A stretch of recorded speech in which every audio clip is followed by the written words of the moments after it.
Il est dans la 27e, 28e grade. Marcelo, il est maçon. Je le dis maintenant sur le panel. Ils ont des pratiques occultes. Marcelo, c'était occultiste. Là maintenant, Marcelo a la gloire. Il est dans le niveau supérieur. Puisqu'il a donné sa femme. Il a sacrifié sa femme pour la gloire. Et dans la science occulte, on donne toujours ce qui est attaché à toi. Soit ton enfant, le premier, ou le dernier, ou ta femme. Lui, il a donné Mama Bana. Et cette femme ici, la jalousie, c'est l'énergie maléfique, négative. Donc, cette femme ici était déjà jalouse de maman Blanche avant qu'elle meure. Et tant que maman a découvert que Azali, concubine, il y a Marcelo, maman ne voulait plus cette femme ici. Donc, Marcelo, il sait, Ayebi, il sait de quoi maman est morte. Et cette femme ici aussi, elle n'est pas propre. Elle n'est pas propre, puisqu'elle avait la photo des mamans blanches dans sa naïe. Ça vous dit quoi? Elle aussi, elle a joué le jeu, elle a joué le rôle avec Marcelo. Totalement, on a mis ce Misato. On doit voir ça dans le troisième œil spirituel. Maman O aussi, elle a joué un rôle. Elle a joué pour Marcelo. Attendez, Coco. Je vous laisse continuer. Je veux juste dire aux gens qui sont toujours dans les dénis et dans la négation. Nous écoutons tout ici. Et si vous êtes contre le propos ou ce que les gens disent ici, et que vous avez des éléments contradictoires, ou vous voulez démentir ce que les gens racontent ici, les lives est ouvert à tout le monde. De grâce, ne dites pas aux gens n'importe quoi. Vous dites n'importe quoi. Vous savez, aujourd'hui, moi-même, j'étais parmi les personnes qui réfléchissaient comme ça. Chaque fois, j'étais toujours, mais c'est de Baliver, les Congolais. Aujourd'hui, je commence à prendre en considération tout ce que les gens disent. Même de fausseté. Vous ne savez pas. Parce qu'aujourd'hui, des gens ont été insultés, vilipendés, mais petit à petit, ils ont dit des choses qui se concrétisent et qui se réalisent. Parce que dans notre pays, on n'aime pas écouter. Nous sommes là toujours en train d'insulter les gens qui parlent. Ah, les Congolais, ils aiment toujours inventer des choses. Oui! Mais dans ce que les gens disent, peut-être il y a 60 à 70% de vérité. Et nous sommes trop dans le déni. Ah, dit n'importe quoi. Les gens disent n'importe quoi. Les Congolais, ils disent n'importe quoi. Les gens disent n'importe quoi. Mais au fur et à mesure, le n'importe quoi là, ça devient de réalité, hein. Et quand ça devient réel, c'est là où les gens réalisent, ah, mais c'est que, ce qui se passe là, telle personne avait dit ça, il y a tel moment. Denis Lessi, au pays, ce monsieur n'est pas considéré. Quand il dit des choses, les gens disent toujours Denis Lessi Taliboma, mais il détient des vérités que vous ne pouvez imaginer.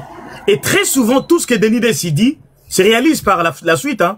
Et après, les gens disent, ah, Denis Lessi vraiment. Alors que quand il parle, ah, c'est un idiot, Denis Lessi. Il faut toujours écouter.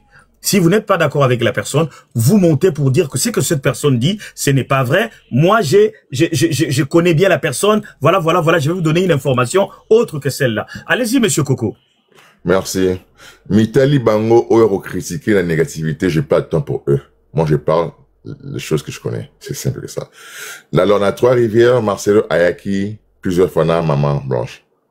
Et Maman Blanche a connu cette femme ici au Canada. Au Canada.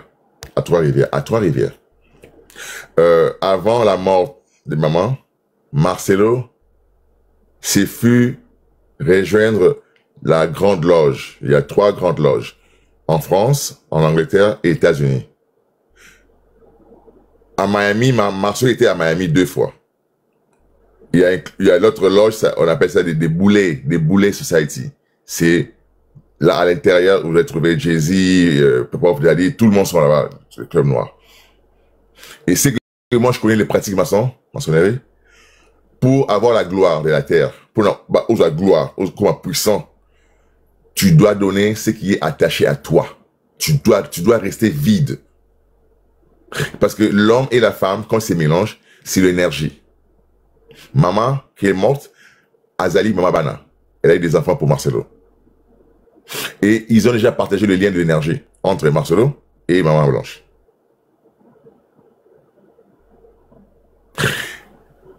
Alors, l'énergie, on ne joue pas avec ça. La femme, elle garde la force pour l'homme aussi. La femme, c'est elle qui garde. Ça. La femme est la base. Et maman Blanche, elle savait les pratiques de Marcelo. C'est elle qui bloquait Marcelo. Parce que puisqu'elle savait Marcelo, il n'est pas propre. Maman Blanche savait bien que son mari n'est pas propre. Marcelo a liquidé la femme pour sa gloire.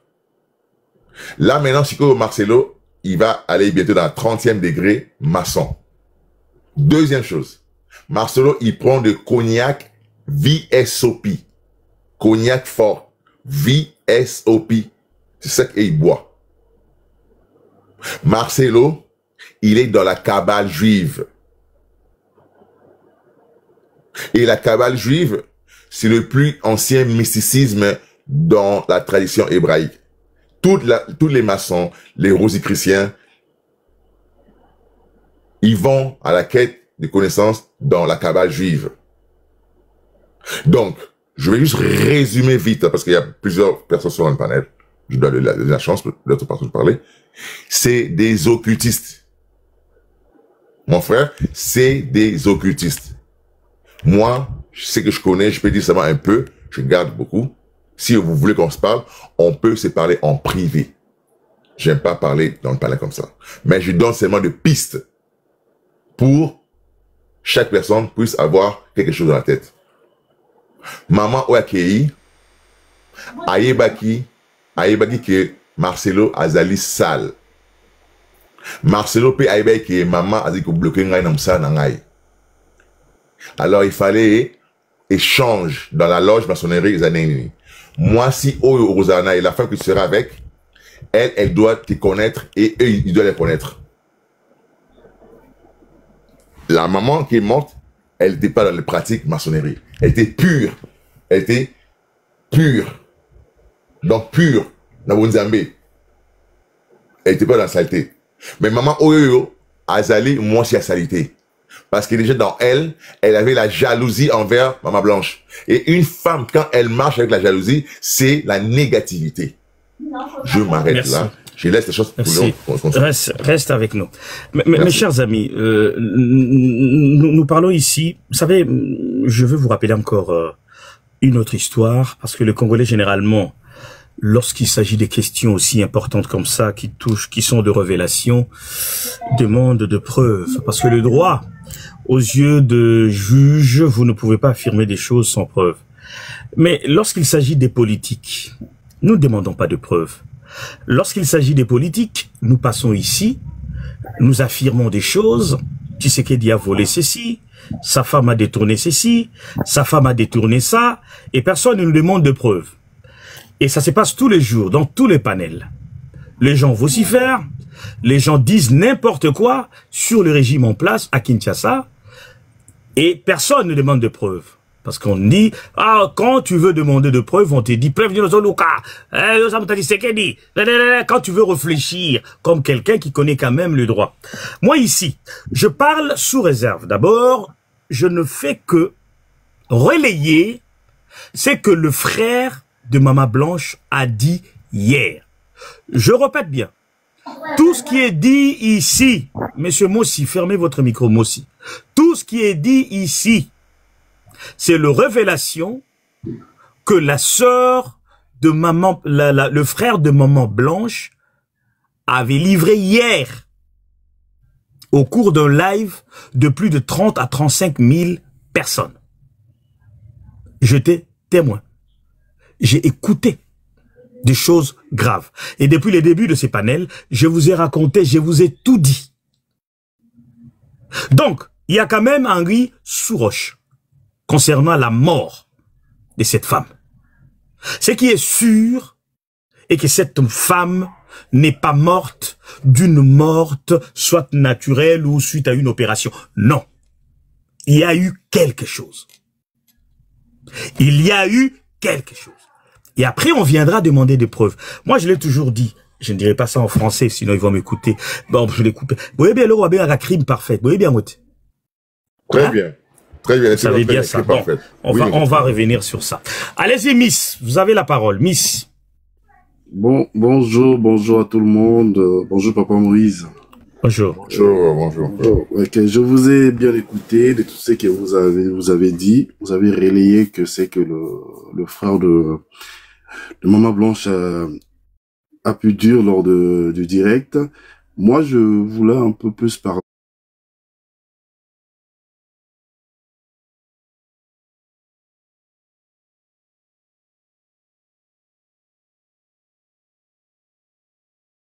jusqu'à présent en nous, quoi. Moi, je voulais parler, quand vous avez dit de mauvaise communication de pasteur Marcelo. Là où moi j'avais trouvé un peu bizarre, quand on vient annoncer que ma femme est partie et elle avait subi une petite intervention chirurgicale. Soit, il faut nous le dire clairement, c'était quoi cette intervention, comment ça s'est passé et comment elle est décédée. Moi, j'ai entendu parler par les gens qui sont en compassion que ils étaient sortis ensemble. Ils sont partis en Turquie pour une intervention de Maman Blanche. Maman Blanche est restée là-bas, est décédée. Ils sont rentrés vite au pays. Après l'enterrement, normalement, pasteur Marcelo devait quand même parler à ces structures, au bureau de l'église, de donner des explications. Comment Maman Blanche est décédée, à sa famille et à la famille de la défunte. Quand j'entends ce que le frère a dit, ça n'a pas été passé ainsi. Ça aussi, je trouve, c'est vraiment très décevant des noms de Dieu, de faire des choses de la sorte. De deux, pour savoir peut-être cette intervention, c'était quoi? Moi, je travaille dans un milieu hospitalier. Si c'est une grande structure, là où était hospitalisée Maman Blanche, ça serait un peu difficile d'aller savoir de quelle intervention elle avait subi. Mais si c'est une clinique privée, par élimination, de voir toutes les spécialités qui s'y trouvent dedans, vous pouvez le savoir de quelle intervention c'était. Mais le problème est qu'avec le Miss, et si c'est verrouillé? Si c'est verrouillé ici, parce que nous parlons quand même de la Turquie, hein. C'est pas l'Europe, la vieille Europe. J'arrive. Le problème est que, comme lui qui était le seul personne de confiance et personne à prévenir, donc je pense que même la famille des Mamans Blanches n'a même pas le droit de les savoir c'était quoi le compte rendu médical. Et si c'est verrouillé, là ça devient encore très compliqué. Moi je trouve l'erreur de pasteur Marcelo parce qu'il a fait des choses verticales. Il devait faire les choses en horizontal, d'associer tout le monde, d'appeler même une fois. Moi, je connaissais un grand frère à moi. Je sais que vous le connaissez. Taru Moulongo, quand sa femme est décédée à Turquie, ils ont gardé quand même le corps quelques jours. La famille a pu y aller à Turquie pour voir. Oui, le grand mécène Taru Moulongo. Il est en vie, non? Voilà, ouais. Il a en vie. Sa femme était décédée il y a quoi, 2 ans, quelque chose comme ça. C'était en Turquie aussi, pareil, d'une maladie. Et la famille a vu. Sont partis voir la fille qui étudiait ici en France, est partie voir sa mère qui était décédée. Ça, au moins, la famille va faire le deuil, va savoir, ah, nous avons bien vu le corps de notre sœur comme il est parti. Et ça, les gens vont faire le deuil tranquillement, même si ça part pas aujourd'hui, mais tranquillement, on va dire, ah, on l'a vu dormir, on l'a vu partir. Mais verrouiller ce qui a été fait, le mettre directement dans un cercueil, la personne qui est décédée le matin, et ramener le corps vite au pays le soir, je ne sais pas. Mais il faut savoir aussi en Turquie, il y a des gens qui décèdent le matin, on l'enterre l'après-midi. Hein. Ça, c'est dans leur culture. Mais c'est pas dans notre culture à nous. Mais il y a la possibilité de garder le corps quelques jours, d'amener au moins 2 ou 3 personnes de la famille des Mamans Blanches. Bon, d'accord, venez, on va faire les choses. C'est pour ça que j'ai dit, il a fait des choses tellement verticales qu'aujourd'hui, il est fautif dans tout ça. Moi, je dis, on dit toujours, il faut qu'on en ait quelqu'un à charge et en décharge. Mais moi, je trouve que la façon dont il a fait des choses, c'est pour cela il y a trop de doutes dans ce qui s'est passé. Moi, j'ai subi une intervention au mois de mai. J'ai dit à personne qui à ma compagne, j'ai fait une intervention. 24 heures après, je suis rentré. Peut-être c'est ce qu'ils avaient dit, ah bon, c'est une petite intervention, on va rentrer, mais les choses, ça s'est mal passé. Mais les explications jusqu'à aujourd'hui, on l'a pas eu. Donc la famille est restée aujourd'hui dans une situation que nous en avons une sœur qui est partie, on ne sait pas de comment, de quoi et de dons. C'est-à-dire qu'il souffre aujourd'hui. Il souffre aujourd'hui. La pauvre mère qui est là, elle peut partir du jour au lendemain. On ne sait pas ce qu'elle subit. Le pasteur devait faire des choses tranquillement. Moi, je pensais même qu'il avait eu un moment de réunion avec la famille de la femme pour dire que bon, voilà, maman, tu viens voir ta mère, tu viens voir ta belle-mère pour dire, maman, tu vois, la fille est partie, tout ça. Donc, non, mais papa Miss, au niveau de la famille, le frère est clair et catégorique. Le frère a dit ceci, que Marcelo fait preuve attends, je vous explique, d'un orgueil, il a un ego surdimensionné. C'est pour ça que je dis, il fait les choses verticales. Depuis les décès. C'est lui qui décide. Jusqu'à l'enterrement. Jusqu'à son mariage, il n'a jamais considéré sa belle famille. En fait, c'est quelqu'un qui appelle juste pour leur donner des informations. Il les a jamais associés. Que ça soit dans le deuil, que ça soit... Ça dit que la famille apprend... Bon, vous pouvez venir aujourd'hui récupérer le bien de votre sœur. Ils arrivent là-bas en pensant qu'ils vont rentrer dans la chambre. Non, vous restez à l'extérieur. Il met ça à l'extérieur. C'est une réalité, c'est la vérité. C'est ce que subit cette famille tous les jours. Voilà pourquoi cette famille ne veut même pas parler ou ne peut même pas parler, mais c'est de gens interposés qui sont beaucoup plus loin, qui parlent parce que ceux qui sont au pays ont tellement peur, ils sont muselés, ils vont jamais parler. Papa Moïse, j'entends bien ce que vous êtes en train de dire. Moi, je dis bien que le pasteur Marcelo, même le fait d'envoyer le voice à la maman pour dire voilà, au lieu qu'on vous dise, moi-même je vous dis que je veux me marier. C'est pas poli tout ça. Ça se passe pas ainsi la sorte. Fais asseoir la maman, tu dis, tu en parles. C'est pour ça que je dis, moi je suis tout à fait d'accord, vous dites qu'il a fait des choses verticales. C'est-à-dire que moi je commence là-haut, ça ruisselle en bas et j'associe personne. C'est ça que vous avez dit de cette, comment on appelle, vous venez de dire un mot là. Donc c'est-à-dire qu'il a fait des choses seul, et pourtant ça se passe pas comme ça. On est aussi bantou. On ne peut pas faire des choses comme ça. C'est pour ça que je dis que cette truc démesuré qu'il a, c'est-à-dire qu'il a fait mal des choses. C'est pour ça, aujourd'hui, il y a encore des doutes et de rumeurs, beaucoup de rumeurs à la mort de sa femme. Il devait bien expliquer les choses. Il devait dire que ça s'est passé ainsi, c'était une intervention de ça, elle est décédée. Là, au moins, il devait être clair et d'associer la famille. Papa, quand on prend une femme, on épouse une femme, on n'écarte pas la famille de la femme. On est liés entre nos deux familles, nos deux cultures. On fait les choses ensemble. Des fois, on va même dans la famille de la femme pour demander des conseils. Regarde, avec votre fille, ça marche comme ça. Qu'est-ce que je peux faire? Il faut associer aussi la famille. On est responsable. Comme il n'a pas associé la famille, c'est pour ça qu'il y a des doutes. Il y a beaucoup de choses. Moi, je parle même pas de son mariage. Moi, je dis de son truc, qu'il fait des choses toujours verticales. C'est là où c'est là où ça coince. C'est là où ça coince. On ne peut pas des choses verticales, il faut faire des choses horizontales. Tu associes la famille pour faire des choses. Moi, je voulais quand même intervenir de ça, mais pour les rapports médical, je pense que la famille, ça sera vraiment très, très, très difficile de la voir comme celle qui est voire même impossible. Impossible. Voire même impossible. Parce qu'il a tout amené, il a amené le document falsifié et tout, mais vous irez où? Vous savez même, c'est la dictature, tout simplement. C'est un dictateur, un grand dictateur. En tout cas, merci beaucoup, Miss. Nous allons progresser un peu, prendre aussi d'autres compatriotes qui sont là, qui doivent parler. Alors, BL de Jésus. BL de Jésus. Oui. B-L de Jésus. Oui, BL de Jésus. BL de Jésus, allez-y. Papa Moïse, c'est moi, Anne, hein? C'est BL de Jésus, voilà. Ah, ok. Papa Moïse, je pense que c'était avant-hier que vous avez fait les lives et que j'étais là pendant 4 ou 5 heures sur le panel. Alors, je vous avais dit que moi, je m'abstiens vraiment beaucoup d'intervenir dans les histoires de vie privée des gens et tout, mais je suis tout le temps les lives, j'écoute et tout, mais je n'interviens pas parce que je n'aime pas confirmer des histoires que je ne connais pas.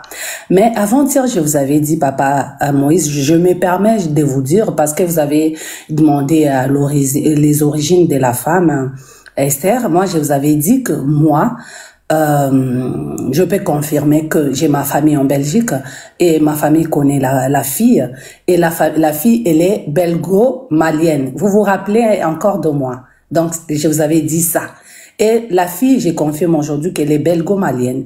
Et la fille, elle connaissait bien Maman Blanche. Je viens encore de vous reconfirmer. Parce que hier, j'étais montée sur le panel des essais. Je lui ai reconfirmé parce que c'est ma famille qui me disent ça. Ils connaissent quand même un peu la fille. Je ne vais pas tout dévoiler. Mais au fur et à mesure, cette histoire, ça commence à me monter. Donc, à monter, franchement, je me suis dit, je dois quand même intervenir, je dois parler. Et hier, je failli même faire un live sur ça. Et pendant que j'ai jamais fait les lives pour parler des vies privées des gens. Mais cette histoire, ça nous dépasse, ça m'étonne, j'ai la rage en fait.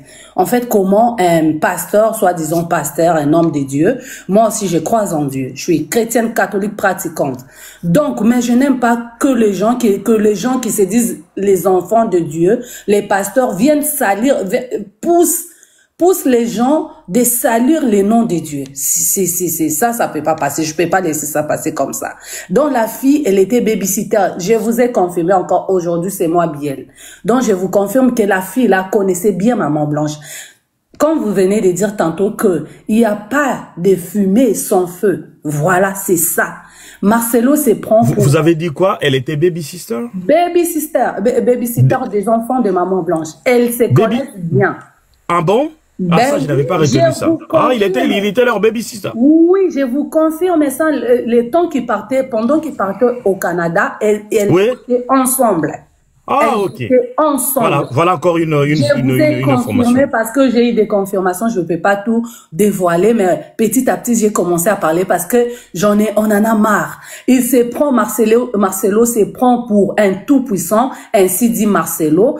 Donc, hier, après les lives de Frères des Blanches, c'est ça ce que moi j'attendais. J'avais dit, on n'a pas encore, depuis tous ces temps, on est en train de spéculer. On n'a pas encore eu le vrai verset vraie version de la famille des Blanches. Mais hier, je me suis dit, je me permets maintenant de parler parce que c'en est des trop, il y en a marre. Marcelo se prend pour un tout-puissant, intouchable. On ne peut pas parler de son nom.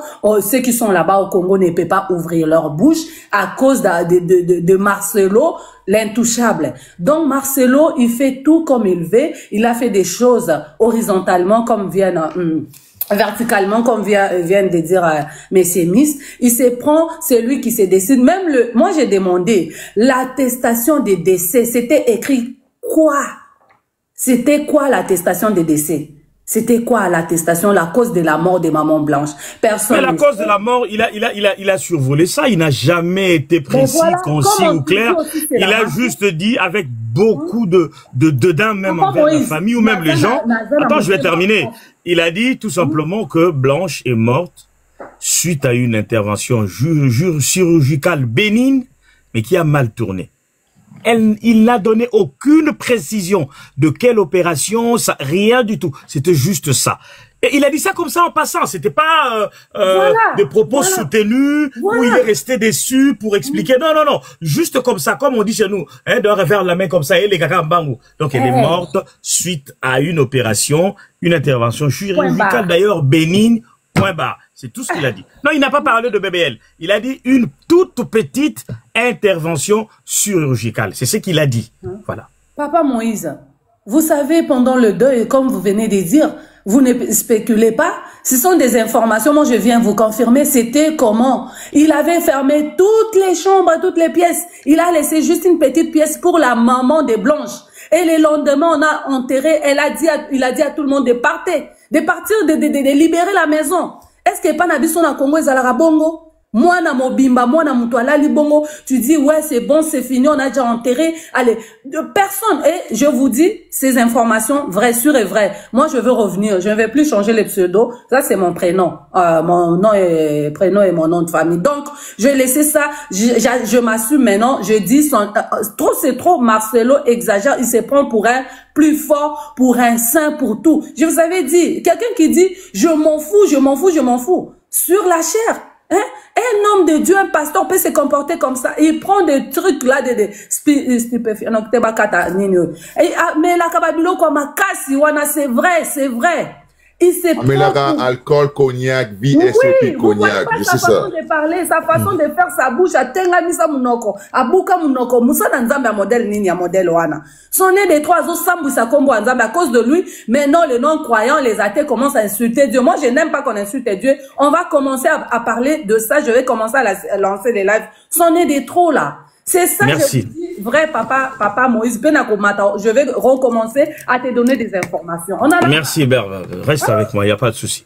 On va prendre Ferdi. Papa Ferdi ou Monsieur Ferdi. Monsieur Ferdi, ouvrez votre micro. Monsieur Ferdi, il y a trop de... Oui, allez-y, bonjour. Merci de m'avoir accordé la parole. En fait, je veux prendre un peu de la parole sur la situation là parce que c'est vraiment une situation qui touche tout le monde, que en parlant, on est émotionné, ça fait très mal.